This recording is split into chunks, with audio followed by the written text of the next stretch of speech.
भक्तों को दर्शन दे गई रे एक छोटी सी कन्या। भक्तों को दर्शन दे गई रे एक छोटी सी कन्या। छोटी सी कन्या एक छोटी सी कन्या।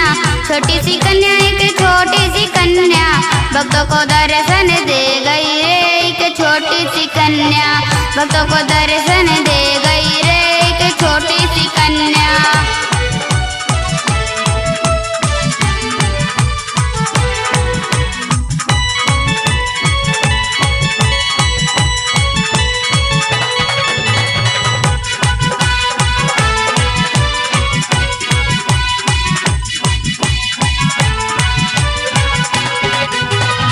भक्तों ने पूछा मैया नाम तेरा क्या है। भक्तों ने पूछा मैया नाम तेरा क्या है। वैष्णो देवी बता गई रे एक छोटी सी कन्या। वैष्णो देवी बता गई रे एक छोटी सी कन्या। भक्तों को दर्शन दे गई रे एक छोटी सी कन्या। भक्तों को दर्शन दे गई रे एक छोटी सी कन्या। जय माता दी।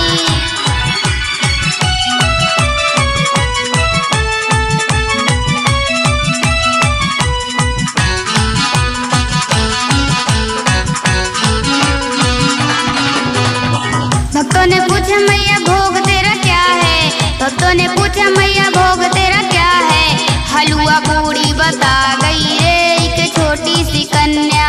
हलवा पूड़ी बता गई रे एक छोटी सी कन्या। भक्तों को दर्शन दे गई रे एक छोटी सी कन्या। भक्तों को दर्शन दे गई रे एक छोटी सी कन्या। जय माता दी।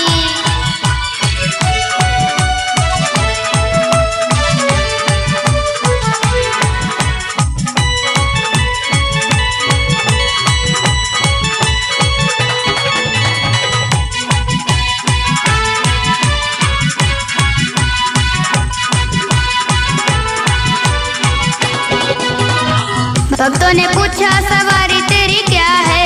भक्तों ने पूछा सवारी तेरी क्या है। शेर सवारी बता गई रे एक छोटी सी कन्या।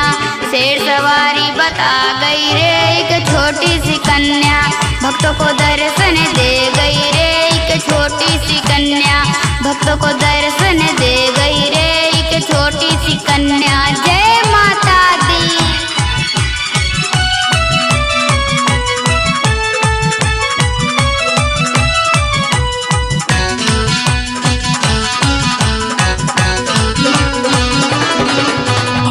भक्तों ने पूछा मैया धाम तेरा क्या है।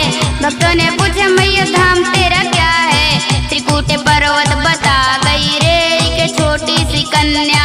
त्रिकुट पर्वत बता गई रे एक छोटी सी कन्या। भक्तों को दर्शन दे गई रे एक छोटी सी कन्या। भक्तों को दर्शन दे गई रे एक छोटी सी कन्या। छोटी सी कन्या एक छोटी सी कन्या। छोटी सी कन्या एक छोटी सी कन्या। भक्तों को दर्शन दे